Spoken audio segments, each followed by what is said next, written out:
കുറച്ച് പൈസ അയച്ചോണ്ടാ നമ്മുടെ കണ്ണുകൾ മിക്കവാറും ഷീവാസ് അല്ലെങ്കിൽ ഡബിൾ ബ്ലാക്ക് പോയി വരുമ്പോൾ എന്ത് കൊണ്ടുവരും. കേരളത്തിൽ 50 ഡിഗ്രി ചൂടാ. ഈത്തപ്പഴം, മണ്ടിപ്പരിപ്പ്, മുന്തിരി. ഏതൊരു പ്രവാസി നാട്ടിൽ വന്നു കഴിഞ്ഞാൽ ഒരു 2-3 ടൂർ നിർബന്ധം. ഈ ട്രോളി മുന്തിയിട്ട് തിരിഞ്ഞിട്ടൊരു നടത്തുണ്ട്. അതിനൊക്കെ ഒരു 500-550 കിലോ ഭാരം നമുക്കിങ്ങനെ ഫീല് ചെയ്യും. ഹായ്, ഞാൻ പോപ്പുലർ സന്തോഷ്.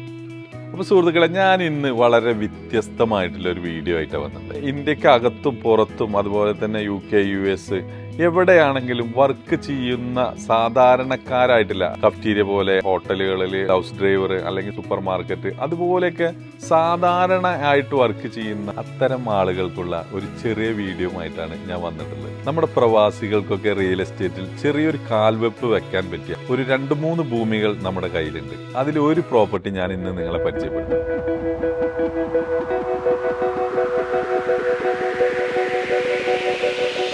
കടലിനക്കരെ പോണോരെ, കാണാ പൊന്നിന് പോണോരെ, പോയി വരുമ്പോൾ എന്തു കൊണ്ടുവരും, പോയി പോയി പോയി വരുമ്പോൾ എന്ത് കൊണ്ടുവരും. അത് നമ്മൾ സാധാരണ ഒരു പ്രവാസി നാട്ടിലേക്ക് വരുമ്പോൾ നിർബന്ധമായും കൊണ്ടുവരുന്ന അല്ലെങ്കിൽ നിർബന്ധമായും കൊണ്ടുവരേണ്ട കുറച്ച് സാധനങ്ങളുണ്ട്. അതിന്റെ ലിസ്റ്റ് ഞാനൊന്ന് പറയാം. ഉപ്പ, ഉമ്മ, വല്ലിപ്പ, ഇളയമ്മ, ചെറിയച്ഛൻ, വല്യച്ഛൻ, ചേച്ചി, ചേട്ടൻ എന്നൊക്കെ പറഞ്ഞിട്ട് കുറച്ച് പ്രായമുള്ള ആളുകൾക്ക് വേണ്ടിയിട്ട് നമ്മൾ നിർബന്ധമായിട്ടും കൊണ്ടുവരുന്ന 3 കാര്യങ്ങളുണ്ട്.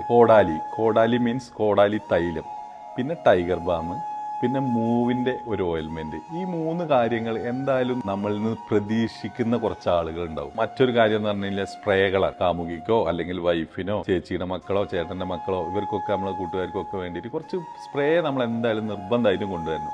അത് മിക്കവാറും എന്ന് പറഞ്ഞു കഴിഞ്ഞാൽ ബ്രൂട്ടിന്റെ ഒരു സ്പ്രേ അല്ലെങ്കിൽ റോയൽ മിരേജിന്റെ ഒരു സ്പ്രേ. ഇന്നത്തെ കാലത്ത് ഒരുപാട് ബ്രാൻഡുകൾ വന്നിട്ടുണ്ട്. ഞാൻ കുറച്ച് മുമ്പത്തെ കാര്യമാണ് പറഞ്ഞത്. വീട്ടിലുള്ള സ്ത്രീകൾ നമ്മളടുത്ത് നിരന്തരം ആവശ്യപ്പെട്ടുകൊണ്ടിരിക്കുന്ന ഒരു സാധനമാണ് പാൽപ്പൊടി. അത് നിഡോ ആയിരിക്കും.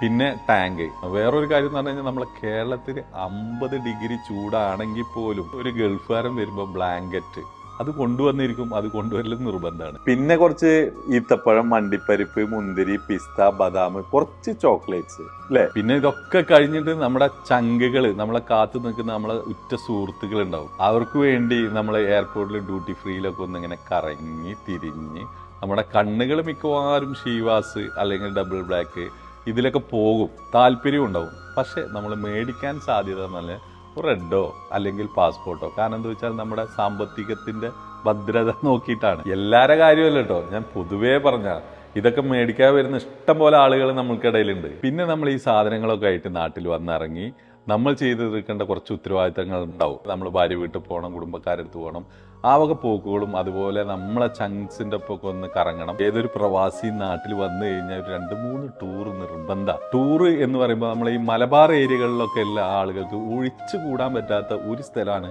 ഊട്ടി. അതിപ്പോൾ നമ്മൾ ഊട്ടി പോയിട്ടില്ലെങ്കിൽ ടൂർ പൂർണ്ണമാവില്ല എന്നുള്ളൊരു ധാരണയാണ്. പിന്നെ എന്തായാലും ആലപ്പുഴ ഹൗസ് ബോട്ടിലൊന്ന് പോകണം. പിന്നെ ഈ അടുത്ത കാലത്തായിട്ട് നമ്മൾ വയനാട്ടിൽ പോകാതെ നമുക്ക് മടങ്ങാൻ കഴിയാത്തൊരവസ്ഥയും കൂടിയുണ്ട്. അടുത്ത ചങ്സും ഫാമിലിയും അവരും ഒക്കെ കാടായിട്ട് നമ്മൾ 2-3 ടൂറും കാര്യങ്ങളൊക്കെ കഴിയുമ്പോൾ തന്നെ നമ്മുടെ പോക്കറ്റൊക്കെ ഏകദേശം കാലി ആയിട്ടുണ്ടാവും അല്ലേ. പിന്നീട് നമ്മൾ എന്താ ചെയ്യുക, പിന്നെ നമ്മൾ അടുത്ത സുഹൃത്തിന് വിളിക്കും അല്ലെങ്കിൽ കൊളീഗിന് വിളിക്കും. എന്നിട്ട് പറയും, എടാ കുറച്ച് പൈസ അയച്ചോണ്ടാ, അത് ഞാൻ വന്ന അപ്പം തന്നെ ആ ഫസ്റ്റ് സാലറി നിനക്ക് തരാമെന്നൊക്കെ പറഞ്ഞിട്ട് നമ്മളൊരു 1-2 ഫ്രണ്ട്സിൻ്റെ അടുത്തു നിന്നൊക്കെ നമ്മൾ കിട്ടാവുന്ന കുറച്ച് മേടിക്കും. ഏകദേശം നമ്മൾ പോകുന്ന ഒരു 10-20 ദിവസം മുമ്പൊക്കെ ആയിട്ട് ആ പൈസകളും നമ്മുടെ അടുത്ത് മിക്കവാറും കഴിഞ്ഞിട്ടുണ്ടാവും. പിന്നെ നമ്മൾ നാട്ടിലെ സുഹൃത്തിൻ്റെ അടുത്തുനിന്നോ അല്ലെങ്കിൽ നമ്മളെ ബന്ധുക്കളുടെ അടുത്തുനിന്നോ ഒക്കെ വീണ്ടും നമ്മൾ കടം മേടിക്കും. പിന്നെ ഏകദേശം നമ്മളെ ലീവൊക്കെ തീർന്ന് നമ്മളെ റിട്ടേൺ ടിക്കറ്റിൻ്റെ ഡേറ്റ് അടുത്തുകൊണ്ടിരിക്കുകയായിരിക്കും. അതിൻ്റെ ഒരു 2 ദിവസം മുമ്പ് തന്നെ നമ്മൾ ചെറുതായിട്ടൊന്നും ഡള്ളായിട്ടുണ്ടാവും. പക്ഷെ നമ്മളത് പുറത്ത് കാണിക്കൂല അല്ലേ. എന്നിട്ട് എന്തായി, നമ്മൾ ആ ഡേറ്റിന് നമ്മളെ ഫാമിലിയോ അല്ലെങ്കിൽ നമ്മളെ അടുത്ത സുഹൃത്തുക്കളോ ഒക്കെ നമ്മളെ എയർപോർട്ടിൽ കൊണ്ടുവിടും. ആ കൊണ്ടുവിട്ടതിന് ശേഷം അല്ലേ നമ്മൾ ആ ട്രോളി ബാഗിൽ ഈ സാധനങ്ങളൊക്കെ വെച്ച് അവരെന്നെ ആ ജസ്റ്റ് അവിടെയൊക്കെ ഒന്ന് കൊണ്ടു തന്ന് അവിടെ നിന്ന് എല്ലാവരെയും കെട്ടിപ്പിടിച്ചിട്ട് നമ്മൾ ഈ ട്രോളി മുന്തിയിട്ട് തിരിഞ്ഞിട്ടൊരു നടത്തുണ്ട്.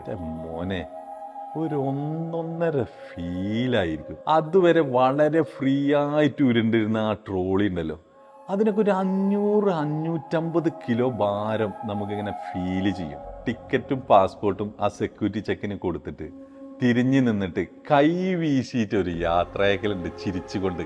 നമ്മൾ ചിരിക്കുകയാണോ എന്നുള്ളത് നിങ്ങൾക്കറിയാം അല്ലേ. അതിനുശേഷം പിന്നെ നമ്മൾ ബിസിയാണ്. കാരണം തൂക്കല്, ബോർഡിംഗ് പാസ് എടുക്കല്, ബോർഡിംഗ് പാസ് ഒക്കെ കിട്ടി നമ്മൾ ഫ്രീ ആയിട്ട് ലോഞ്ചിലെത്തിയിട്ട് ഇരുന്നിട്ടുണ്ട്. ഫോൺ എടുത്തിട്ട് ഒരു വിളിക്കല്, എല്ലാം ഓക്കെയാണ്, നിങ്ങൾ വിട്ടോ എന്ന് പറയും. അപ്പോൾ മിക്കവാറും നമ്മളെ കൊണ്ടുവിടാൻ വന്ന ആളുകൾ ഒരു 20-25 കിലോമീറ്റർ അപ്പുറത്ത് എത്തിയിട്ടുണ്ടാവും. കാരണം എന്താ വെച്ചാൽ ആ വണ്ടിയിൽ ഏതെങ്കിലും ഒരാളുണ്ടാവും, പുള്ളിക്ക് എന്തെങ്കിലും അർജൻറ്റും ആയിരിക്കും. പിന്നെ അവർ പറയും, നമ്മൾ ഉള്ളിൽ കയറുമ്പോൾ തന്നെ പറയും, ഇനിയിപ്പോൾ നമ്മൾ നിൽക്കേണ്ട ആവശ്യമൊന്നുമില്ല, ആ ഉള്ളിൽ കയറിയാലേ കുഴപ്പമില്ല, ഇനി നമുക്ക് പോകാം എന്ന് പറഞ്ഞിട്ടുണ്ടാവും. അത് അവരെ തെറ്റല്ല കേട്ടോ, എല്ലാവരും ഇന്നത്തെ കാലത്ത് ബിസിയാണ്. ഈ പറയുന്ന ഞാനും ചെയ്യുന്ന പണിയൊക്കെ തന്നെയാണിത്. പിന്നെ നമ്മൾ ആ ഫോണൊക്കെ താഴെ വെച്ചിട്ട് മൊത്തത്തിൽ ഒരു ആലോചനയും പുതിയ പുതിയ തീരുമാനങ്ങളൊക്കെയാണ് അല്ലേ. ഒരുപാട് വിഷ്വൽസ് ഇങ്ങനെ ഭാവി ഭൂത വർത്തമാനത്തിൻ്റെ ഒരുപാട് വിഷ്വൽസ് നമ്മളിങ്ങനെ പുതിയ അതും പഴയതുമായിട്ടുള്ള വിഷ്വൽസ് ഇങ്ങനെ വന്നുകൊണ്ടിരിക്കും. അപ്പോൾ നമ്മൾ കാൽക്കുലേഷൻ നടത്തിയിട്ട് ഒരു ഉറച്ച തീരുമാനം എടുക്കും. എനിക്കും എല്ലാവരെയും പോലെ എനിക്കും നാട്ടിൽ ഒക്കെ നിൽക്കണം, അതുപോലെ എനിക്കും എന്തെങ്കിലുമൊക്കെ സമ്പാദിക്കണം, എനിക്കും ഒരു അസറ്റായിരിക്കണം. അപ്പോൾ ഇനി ഇപ്രാവശ്യം ചെന്ന് കഴിഞ്ഞാൽ ഇനി പഴയ പോലെ കുറച്ച് ഓവർ ടൈം എടുത്തിട്ടാണെങ്കിലും ശരി നമുക്ക് ഒന്ന് സെറ്റാകണം. അങ്ങനെ ഒരുപാട് തീരുമാനങ്ങളൊക്കെ ആയിട്ട് നമ്മൾ യാത്രയാവും അല്ലേ. പിന്നെ നമ്മൾ അവിടെ എത്തും, റൂമിലെത്തും, ആസ് യൂഷ്വൽ ഈ വീട്ടിൽ പ്രശ്നങ്ങൾ, അവിടെ സൽക്കാരം, കുടിയിരിക്കൽ, കല്യാണം, അങ്ങനെ ഓരോ പ്രശ്നങ്ങൾ, അത് സ്വാഭാവികം. അപ്പോൾ നിങ്ങൾ വിചാരിക്കേണ്ടാവും ഞാൻ എങ്ങനെ ഇത്ര ഡീറ്റെയിൽ ആയിട്ട് പറയുന്നത്. ഞാനും ഒരു കുറച്ച് നാൾ പ്രവാസിയായിരുന്നു. അതുപോലെ തന്നെ അവിടെ റെൻ്റൽ പരിപാടിയൊക്കെ ആയതുകൊണ്ട് ഒരുപാട് ആളുകൾ നാട്ടിൽ പോകുന്നു വരുന്നു ഒക്കെ കാണാനുള്ള സാഹചര്യം ഉണ്ടായിട്ടുണ്ട്. അതുകൊണ്ടാണ് ഞാൻ ഇത്ര ഡീറ്റെയിൽ ആയിട്ട് പറയുന്നത് കേട്ടോ. അപ്പോൾ ഞാൻ പറഞ്ഞു വരുന്നത് എന്താ വെച്ചാൽ, നമുക്കും എന്തെങ്കിലുമൊക്കെ ഒരു അസറ്റ് വേണം അല്ലേ. പ്രവാസികൾക്കും എന്തെങ്കിലുമൊക്കെ ഒരു അസറ്റ് വേണം. പ്രവാസികൾക്ക് മാത്രമല്ല കേട്ടോ, നമുക്ക് ഇന്ത്യക്ക് അകത്തുള്ള ആളെങ്കിലും പുറത്തുള്ള ആളെങ്കിലും ജോലി ചെയ്യുന്ന ആളുകൾക്കൊക്കെ ഒരു അസറ്റ് അല്ലെങ്കിൽ ഒരു സേവിങ് ആയിട്ടില്ല ഒരു റിയൽ എസ്റ്റേറ്റ് എന്ന് പറയാൻ കാരണം റിയൽ എസ്റ്റേറ്റ് കുറച്ചും കൂടി സേഫാണ്. ബാക്കിയുള്ള ബിസിനസ്സിലേക്ക് വെച്ചിട്ട് നമുക്ക് പ്രവാസികൾക്ക് പിന്നെ ഇവിടെ വന്നിട്ട് കച്ചവടങ്ങളോ കാര്യങ്ങളോ ഒക്കെ ചെയ്യുന്നതിലും ഏറ്റവും കുറച്ചും കൂടി സേഫാണ് എന്നുള്ള രീതിയിൽ ഞാൻ പറഞ്ഞത്. പിന്നെ ഇത് ഞാൻ ഈ പറയുന്നത് ഈ തികച്ചും എൻ്റെ ഒരു ബിസിനസ്സിനുള്ള ലാഭം അല്ലെങ്കിൽ എൻ്റെ ഒരു ബിസിനസ്സിന് വേണ്ടി മാത്രമല്ല. ഞാനിത് പൊതുവേ നമ്മുടെ സുഹൃത്തുക്കളോട് ഇതിൻ്റെ വർഷങ്ങൾ ആയിട്ട് ഞാൻ ഈ ഫീൽഡിലുള്ള ആളാണ്. അപ്പോൾ ഈ റിയൽ എസ്റ്റേറ്റും അതുപോലെ തന്നെ അതിന് മുമ്പ് പിന്നെ വാഹന കച്ചവടങ്ങളൊക്കെ ആയിട്ട് നടന്നിരുന്ന ഒരാളായതുകൊണ്ട് ഞാൻ അതിൻ്റെ അറിവിൽ നിന്നാണ് പറയുന്നത്. ഇന്നിപ്പോൾ തിരിഞ്ഞു നോക്കുമ്പോൾ അവരുടെ ലൈഫിൽ തന്നെ ഏറ്റവും വലിയ അസറ്റ് എന്ന് പറയുന്നത് അതാണ്. ഇതൊരു ബിസിനസ്സിനേക്കാൾ കൂടുതൽ നമുക്ക് സേഫ് ആയിട്ടുള്ള ബിസിനസ് എന്ന് പറഞ്ഞാൽ റിയൽ എസ്റ്റേറ്റ്. റിയൽ എസ്റ്റേറ്റിൽ നമുക്ക് എന്തായാലും ഒരു മിനിമം ഗ്യാരണ്ടി ഉണ്ട്. മറ്റേ നമ്മളൊരു ഷോപ്പോ അല്ലെങ്കിൽ വേറെ എന്ത് തുടങ്ങുകയാണെങ്കിൽ നമുക്ക് അതിലൊക്കെ ഒരു ഗ്യാരണ്ടീഡ് അല്ല. സക്സസ് ആകണമെങ്കിൽ ഓക്കെ, സക്സസ് ആയിട്ടില്ല എന്നുണ്ടെങ്കിൽ നമ്മളെ കോസ്റ്റിൻ്റെ ഒരു 90% നമുക്ക് നഷ്ടം വരാം. പക്ഷേ റിയൽ എസ്റ്റേറ്റിന് ഒരു ചെറിയ സേഫ് ഉണ്ട്. ഇനിയിപ്പോൾ നിങ്ങൾ ഗോൾഡ് ആണെങ്കിലും അതൊക്കെ തന്നെയുണ്ടോ. പിന്നെ ഈ പറയുന്നതൊക്കെ എന്ന് പറഞ്ഞു കഴിഞ്ഞാൽ ഞാൻ എൻ്റെ അടുത്തുനിന്ന് ഒരു ഭൂമി വാങ്ങാൻ വേണ്ടി പറയുന്നതല്ല. നിങ്ങൾക്ക് ഭൂമിയിൽ എവിടെ പോയി നിങ്ങൾക്ക് നിക്ഷേപിക്കാം. എനിക്ക് തോന്നുന്നു വേൾഡിൽ എവിടെ നിങ്ങൾക്ക് നിക്ഷേപിക്കാം.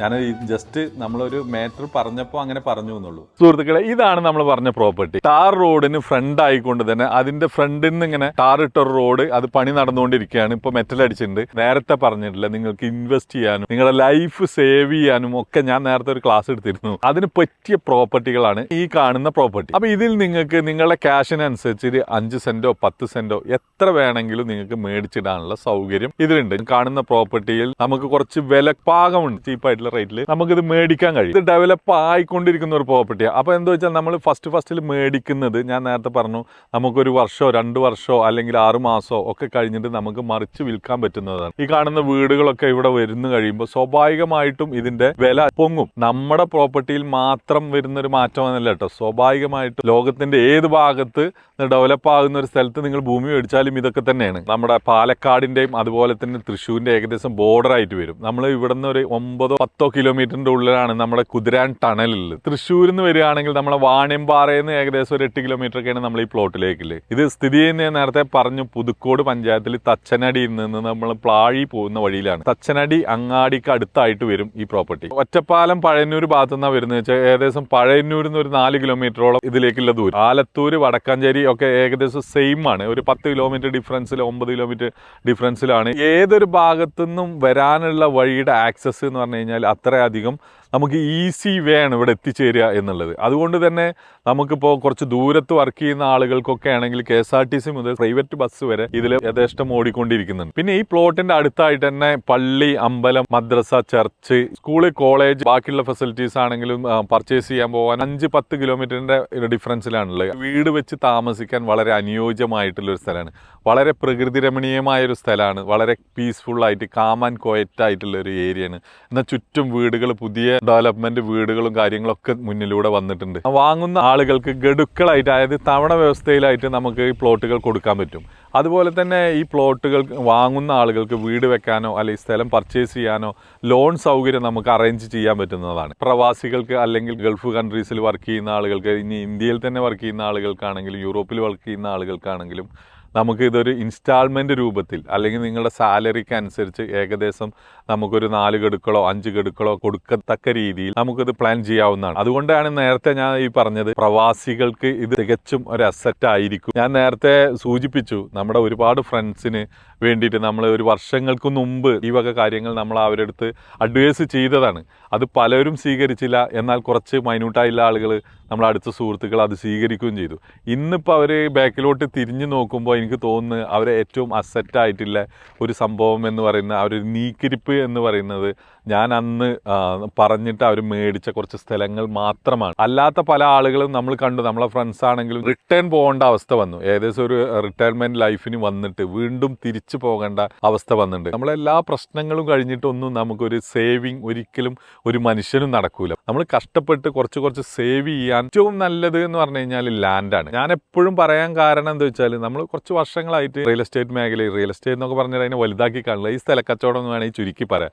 ഈ 5 സെന്റ് 10 സെന്റ് എന്നൊക്കെ എല്ലാ രീതിയിൽ നമ്മൾ കൊടുക്കലും വാങ്ങലും ഒക്കെ ഉള്ളത് കൊണ്ട് നമുക്ക് ഇതിന്റെ ഒരു ഏകദേശം പരിചയമുണ്ട്. എൻ്റെ ഒരു ലൈഫിൽ തന്നെ ഞാൻ ഒരുപാട് ബിസിനസ് ചെയ്തിട്ടുണ്ട്. സേഫ് ബിസിനസ് എന്ന് പറഞ്ഞാൽ റിയൽ എസ്റ്റേറ്റ് തന്നെ ഞാൻ പറയുള്ളൂ. നമ്മളിപ്പോൾ റിയൽ എസ്റ്റേറ്റ് അല്ലാത്തൊരു മേഖലയിൽ ഹോട്ടൽ ഇതൊക്കെയാണെങ്കിൽ നമുക്ക് അതിന് ലോസ്, കച്ചവടമില്ലാതെ ഒരു ഫ്ലോപ്പ് ആകുക എന്നുണ്ടെങ്കിൽ 1 കോടി രൂപ ഇൻവെസ്റ്റ് ചെയ്തിട്ട് നിങ്ങൾ ഒരു 10 ലക്ഷം രൂപ പോലും നിങ്ങൾക്ക് തിരിച്ചു കിട്ടൂല.